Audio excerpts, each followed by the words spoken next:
അപ്പൊ നമ്മുടെ ഈ യാത്രയിൽ കുറച്ച് ടെൻഷൻ പിടിച്ച ഒരു യാത്രയാണ്. കാര്യം വേറൊന്നുമല്ല, ഇയാളുടെ ഗേൾ ഫ്രണ്ട് ഇപ്പം ഇയാളുമായിട്ട് ലൈനായിരുന്നു, കുറച്ചധികം കാലമായിട്ട് ലൈനായിരുന്നു. അപ്പൊ ഇവരുടെ വീട്ടിൽ നിന്ന് ഇറങ്ങി വന്നിട്ട് വഴിയിൽ നിന്നുകൊണ്ട് നമ്മളെ വിളിക്കുകയാണ് അങ്ങോട്ട് ചെല്ലാനായിട്ട്. അതിന് മുമ്പായിട്ട് അവരുടെ വീട്ടിൽ നിന്ന് ആ കുട്ടിയുടെ വീട്ടിൽ നിന്ന് രണ്ടുമൂന്ന് ഫോൺ കോളൊക്കെ നമുക്ക് വന്നിട്ടുണ്ടായിരുന്നു, അവരുടെ വീട്ടിൽ നിന്ന് പോരുന്നെന്നും പറഞ്ഞിട്ട്. അപ്പം നമുക്ക് അതല്ല, അവര് വിളിച്ചതിന് ശേഷമാണ് ഇവള് നമ്മളെ വിളിച്ചിട്ട് പറയുന്നത് ഇവളിവിടെ കൊട്ടാരക്കര എവിടെയോ നിൽക്കുന്നുണ്ടത്. അപ്പൊ അവളെ തിരക്കുള്ള ഒരു യാത്രയാണ്. ഇനി ഇത് എന്താ? അപ്പൊ ഗൈസ്, നമ്മള് കുട്ടിയെ കണ്ടിട്ടുണ്ട്. കുട്ടി മിനി സിവിൽ സ്റ്റേഷന്റെ അടുത്ത്, കൊട്ടാരക്കര ഗണപതി അമ്പലത്തിന്റെ അടുത്തുള്ള സ്റ്റോപ്പിൽ മിനി സിവിൽ സ്റ്റേഷന്റെ ഫ്രണ്ടിലായിട്ടാണ് നിൽക്കുന്നത്. അപ്പൊ ഞങ്ങള് ഒരു സൈഡിൽ കൂടെ ഞാനും ഓട്ടോയിൽ നിന്ന് ഇറങ്ങി. കാരണം ഇനി ആരെങ്കിലും പുറയിലുണ്ടോ, ചേസിങ് വല്ലതും ഉണ്ടോ, അടിയോ അക്രമോ വല്ലതും ഉണ്ടോ നോക്കണമല്ലോ. പയ്യൻ ഇടികിട്ടാതെ നോക്കേണ്ടത് നമ്മുടെ കടമയാണ്. കാരണം ഇടികിട്ടിയാൽ നോക്കുന്നത് നമുക്കും കൂടെ അല്ലേ, നമ്മുടെ മോനല്ലേ ഇടിവേടിക്കുന്നത്. അതുകൊണ്ട് തന്നെ ഞാനും ഒരു പ്രൊട്ടക്ഷൻ എന്നുള്ള നിലയിൽ പുറത്ത്. അപ്പൊ ഇതിനെയാണ് ഞങ്ങൾക്ക് കിട്ടിയിട്ടുള്ളത്. അപ്പൊ ഇതിനെയും കൊണ്ട് ഞങ്ങൾ നേരെ നിയമവശങ്ങളൊക്കെ ഉള്ളതുകൊണ്ട് ഞങ്ങളുടെ സ്റ്റേഷൻ പരിധി പുത്തൂരാണ്, അവിടെ നിന്ന് കൊണ്ടുപോയി ഞങ്ങളുടെ ഒപ്പം ഉണ്ടെന്ന് പറയാൻ പോവുകയാണ്. അപ്പൊ ഇനി നമുക്ക് സ്റ്റേഷനിലെത്തി പോലീസുകാരുടെ ആ മുഖഭാവമൊക്കെ എങ്ങനെയുണ്ടെന്നൊക്കെ ഒന്ന് കാണാം.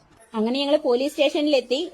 കുട്ടികൾ നമ്മുടെ കൂടെ ഒക്കെ ഉണ്ടെന്നുള്ളത് SIയെ കയറി ധരിപ്പിച്ചു. നമ്മൾ കരുതിയതുപോലുള്ള പ്രശ്നങ്ങളൊന്നും ഇല്ലായിരുന്നു. രണ്ടുപേരും പ്രായപൂർത്തിയായവരായതിനാൽ വലിയ സീനൊന്നും ഇല്ലാതെ കാര്യങ്ങളൊക്കെ കഴിഞ്ഞു.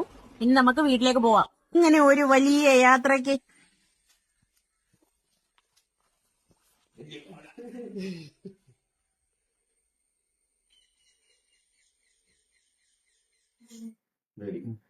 അങ്ങനെ കട്ടോണ്ട് വന്നതാന്ന് കരുതി, അതായത് ഒളിച്ചോടി വന്നതാന്ന് കരുതിയിട്ട് അവരുടെ ആചാരങ്ങളിലൊന്നും നമ്മൾ ഒരു കുറവും വരുത്തിയില്ല. വിളക്കൊക്കെ കൊടുത്ത് തന്നെയാണ് സ്വീകരിച്ച് വീട്ടിലേക്ക് കയറ്റിയത്. എന്നിട്ട് നല്ല ഒന്നാന്തരമായിട്ട് ഒരു ഗ്ലാസ് പായസം വെച്ച് രണ്ടുപേർക്കും കൊടുത്തിട്ടുണ്ട്, അങ്ങോട്ടും ഇങ്ങോട്ടും ഷെയർ ചെയ്ത് കഴിക്കുന്നതിന് വേണ്ടിയിട്ട്. അപ്പൊ നല്ല ബ്രഹ്മസലിയൊക്കെ വെച്ച് അവര് തങ്ങളിൽ ജീവിതത്തിലും ഇനിയുള്ള കാലം മൊത്തം അങ്ങോട്ടും ഇങ്ങോട്ടും പരസ്പരം ഷെയർ ചെയ്ത് കഴിക്കട്ടെ എന്ന് കരുതി. പക്ഷെ അവിടെ കൊണ്ട് തീർന്നില്ല കേട്ടോ. നമ്മൾ കഴിഞ്ഞ ദിവസം ഇവളെ കിട്ടിയ ഉടനെ കൊണ്ടുവന്ന് നമ്മുടെ സ്റ്റേഷൻ പരിധിയിലെ കാണിച്ചിരുന്നു, അവരോട് അറിയിപ്പിച്ചിരുന്നു നമ്മളോടൊപ്പം ഉണ്ടെന്നുള്ള വിവരം. അത് എങ്കിലും പെൺകുട്ടിയുടെ വീട്ടുകാർ അവരുടെ സ്റ്റേഷൻ പരിധിയിൽ കേസ് നൽകിയിട്ടുണ്ടായിരുന്നു, ആള് മിസ്സിംഗ് ആണെന്നും പറഞ്ഞ്. അപ്പൊ അവിടെ നമ്മൾ കുട്ടിയെ ഹാജരാക്കണമെന്ന് പറഞ്ഞിരുന്നു. അപ്പൊ അതുകൊണ്ട് തന്നെ നമ്മൾ അവരുടെ സ്റ്റേഷൻ പരിധിയിൽ എത്തിയിരിക്കുകയാണ്.